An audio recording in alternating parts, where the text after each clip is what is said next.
Assalamualaikum warahmatullahi wabarakatuh. Perkenalkan, nama saya Ayu Urip Rahmatun dari kelas Ekonomi Syariah E semester 5 dengan NIM 4011801166. Di sini saya akan menjelaskan sedikit tentang usaha saya menjadi reseller face shield yang untuk memenuhi tugas mata kuliah Kewirausahaan 3 trade. Langsung saja ke profil usahanya. Nah, usaha ini tuh bertempat di rumah saya sendiri di Desa Sewulan, Kecamatan Dagangan, Kabupaten Madiun. Terus bidang usaha ini tuh bergerak di bidang trade atau perdagangan, karena kan saya menjadi reseller yang menjual kembali produk yang sudah saya beli atau saya sudah kulak atau bahasa Jawanya kulaan tadi ke pihak supplier atau pusat. Itu terus saya jual kembali ke konsumen. Lalu struktur organisasinya itu ya, yang pertama itu yang pasti ownernya atau all shop tempat saya beli produk face shield itu yang namanya OS Nawa. Lalu resellernya saya sendiri. Terus karakteristik dari produk tersebut. Nah, sebenarnya secara luas itu mungkin produk ini tuh terkesan biasa saja ya dan tidak terlalu penting mungkin. Nah, tapi pada faktanya itu kalau kita abai dengan protokol kesehatan itu nggak akan menutup kemungkinan kalau kita tuh bisa tertular dengan virus corona gitu. Nah, maka dari itu sekarang kan sudah new normal atau tatanan baru. Nah, tatanan baru itu pasti sudah berbeda dengan yang sebelum ada virus corona ya. Jadi kita tetap harus menjaga kebersihan, mencuci tangan, terus menjaga jarak, terus memakai masker dengan benar. Nah, produk face shield ini juga penting dipakai untuk memutus mata rantai penularan COVID-19. Nah, jadi pada saat kita keluar, penggunaan face shield ini cukup penting digunakan. Karena kan kita bertemu banyak orang yang kita nggak tahu gimana kesehatannya, gimana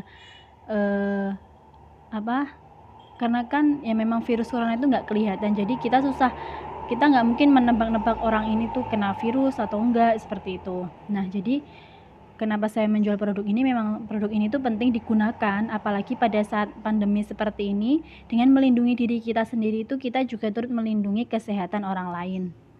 Terus mekanisme pembelian produk.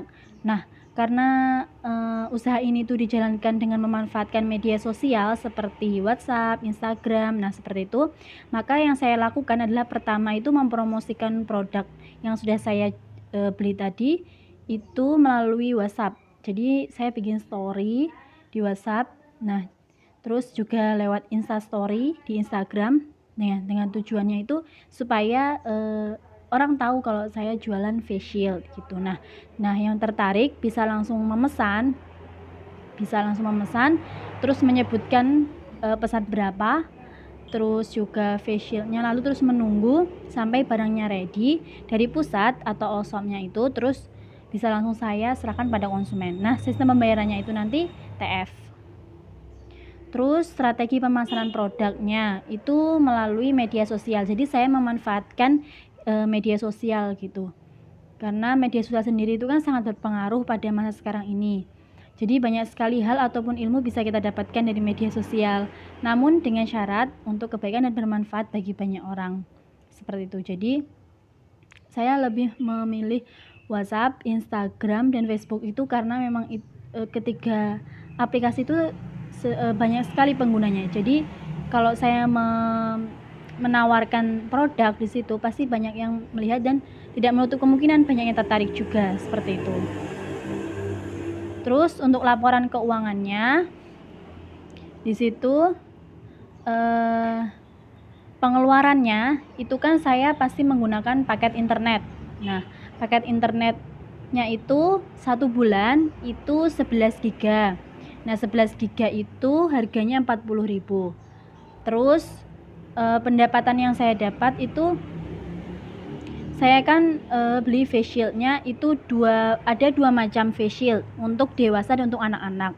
Nah, harganya itu berbeda ya kan. Nah, yang face shield untuk dewasa itu dari all shopnya itu harganya untuk harga reseller itu 8.000.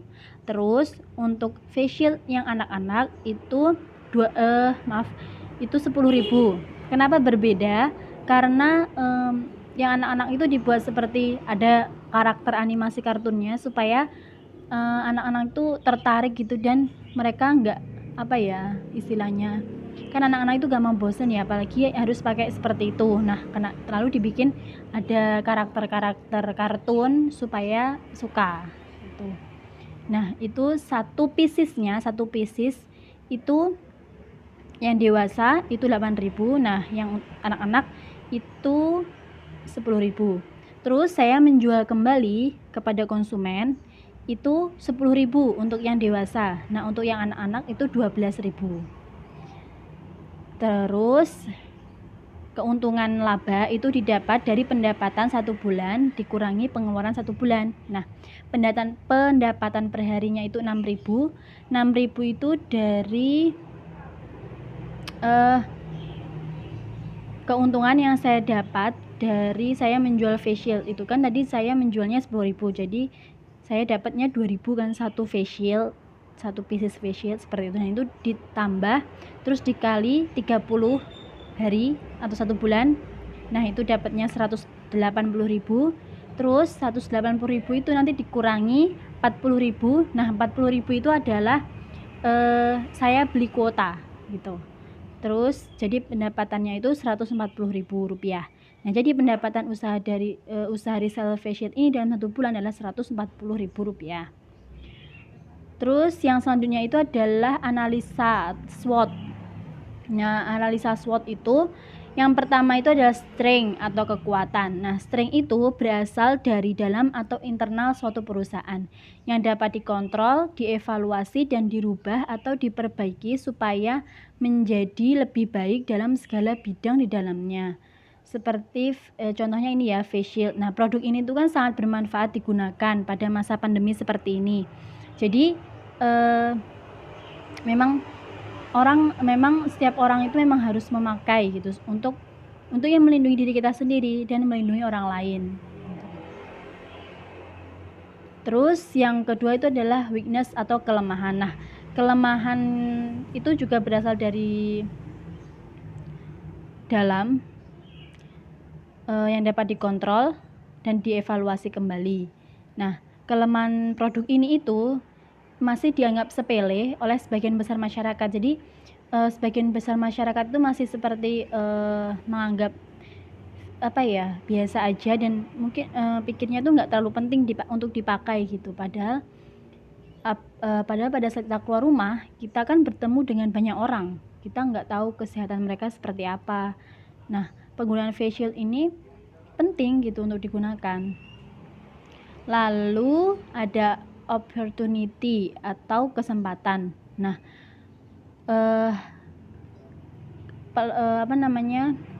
peluangnya dari produk ini itu tidak memerlukan modal yang banyak dan juga tempat untuk usahanya. Nah, memang benar, jadi saat saya menjadi reseller facial itu kan saya nggak memerlukan store atau toko untuk membuka usaha ini. Jadi usaha ini bisa dijalankan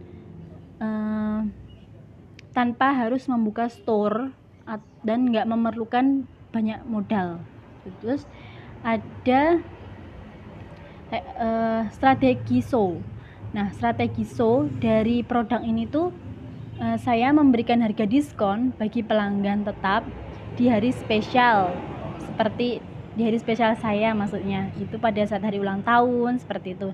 Nah, pada saat itu saya memberikan diskon atau potongan harga kepada pelanggan yang khususnya itu pelanggan tetap ya, seperti itu.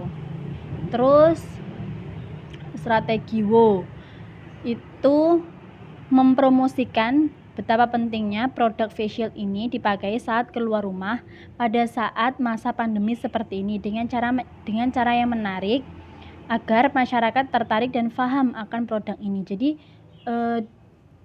karena produk ini masih dianggap nggak terlalu penting, jadi yang namanya memberikan edukasi melewat promosi dengan cara yang menarik itu penting untuk dilakukan supaya masyarakat itu paham kalau memang benar produk ini tuh penting dipakai dan memang bermanfaat gitu, jadi mereka bisa paham.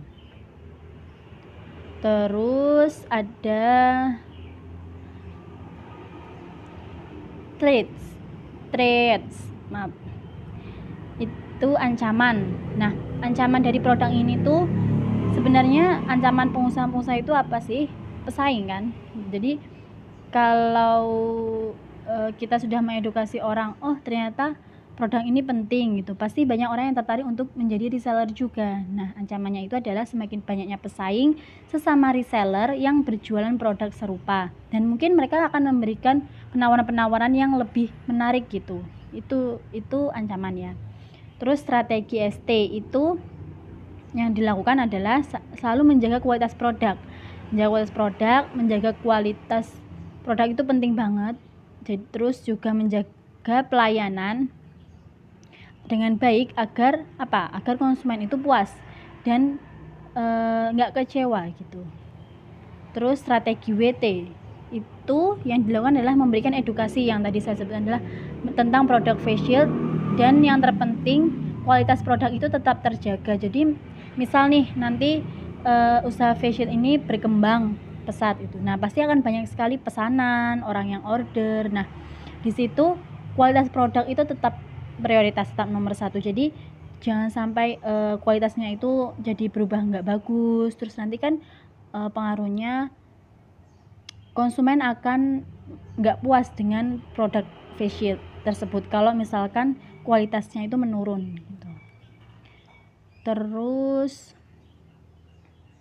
nah ini adalah screenshot saat saya melakukan pembelian kepada All Shop Nawa atau ownernya. Seperti ini, saya pesan setelah saya mendapat orderan dari konsumen gitu. Jadi sistemnya seperti itu. Terus ini saat saya melakukan promosi di story WhatsApp. Tuh, ini face shield yang untuk dewasa. Nah, yang sebelah ini yang ada karakternya kartun ini, Doraemon, Upin Ipin, dan ini Hello Kitty, ini yang versi anak-anaknya. Dibuat sedemikian supaya anak-anak itu suka dan tertarik gitu. Terus ini pemesanan barang dari konsumen. Maksudnya pada saat saya bikin story, nah ada yang mau beli, seperti ini sistemnya. Komen lalu bilang mau pesan berapa, seperti itu. Terus ini yang dari konsumen keduanya. Lalu ini referensi pemakaian face shield-nya. Seperti ini. Kan face shield ini udah macam-macam. Nah, ini yang modelnya kacamata. Terus jadi kesimpulan dari usaha ini tuh bergerak di bidang trade atau perdagangan. Nah, jadi saya menjual produk ini itu memang kan sistemnya menjual kembali produk yang dari pusat seperti itu. Nah, kenapa saya memilih produk ini? Karena produk ini tuh penting, yang tadi saya sebutkan berkali-kali, produk ini tuh penting digunakan di era new normal atau tatanan baru seperti ini. Jadi mematuhi protokol kesehatan itu penting banget guna memutus mata rantai COVID-19. Jadi selain mencuci tangan, menjaga jarak, memakai masker dengan benar, memakai produk face shield seperti ini juga penting digunakan gitu. Terus oke, itu aja. Sekian presentasi dari saya, kurang lebihnya saya mohon maaf. Wassalamualaikum warahmatullahi wabarakatuh.